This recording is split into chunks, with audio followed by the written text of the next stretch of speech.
ఎవరికి ఏ కోరిక ఉండనివ్వండి, కోరిక ఉండకుండా ఉండడం అన్నది సాధ్యం కాదు. కోరిక ఉంటుంది కానీ అది ధార్మికమై ఉండాలి. ధార్మికమైన కోరిక అయి ఉండి కోరిక కానిది. ఆ మాట మీరు బాగా అర్థం చేసుకోవాలి. నాకు పెళ్ళవ్వాలి అని ఒక పురుషుడో స్త్రీయో అనుకున్నారు అనుకోండి, తప్పు కాదు, ఎందుకంటే పెళ్లి చేసుకోవాలి. నాకు కొడుకు పుట్టాలి, కూతురు పుట్టాలి, అది తప్పు కాదు, ఆ కోరిక ఉండాలి. నేను ఒకళ్ళ దగ్గర చెయ్యి చాపకుండా అన్నం తినాలి, తప్పు కాదు, అన్నం తినాలి. అలాగే నేను అనాయాసంగా శరీరం విడిచిపెట్టేయాలి, తప్పు కాదు, ఆ కోరిక ఉండాలి మనిషికి. ఏ కోరికలు ఉండి తీరాలో అవి పండితే నువ్వు పండుతావో అటువంటి కోరిక కోరి కూడా కోరని వాడే అవుతాడు.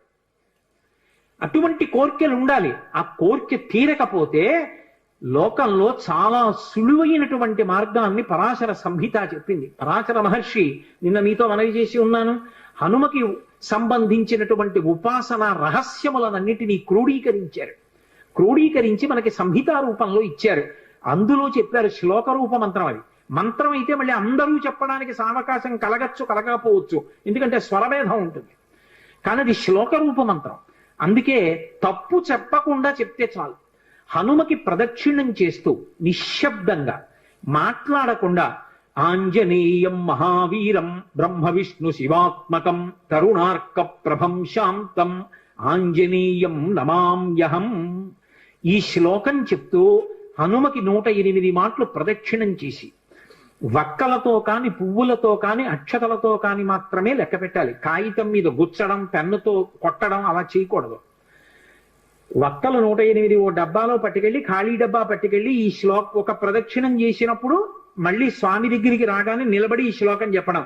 ఆంజనేయం మహావీరం బ్రహ్మ విష్ణు శివాత్మకం తరుణార్క ప్రభం శాంతం రామదూతం నమామ్యహం అండం. ఆ వక్క తీసి పక్క డబ్బాలో వేయడం.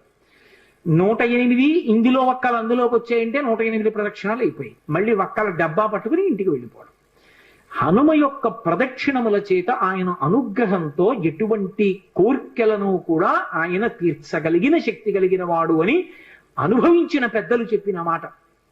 అలాగే అకస్మాత్తుగా విపరీతమైనటువంటి రోగం ఏదైనా శరీరానికి ఏర్పడి భయం కలిగితే, హనుమానంజనాసు నో వాయుపుత్రో మహాబల అకస్మాతాగతోత్పాతం నాశయాసు నమోస్తుతే, ఆ శ్లోకం చెప్పాలి.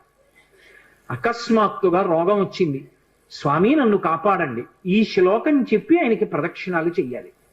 హనుమ ప్రదక్షిణముల చేత విశేషమైనటువంటి తృప్తిని పొందుతారు.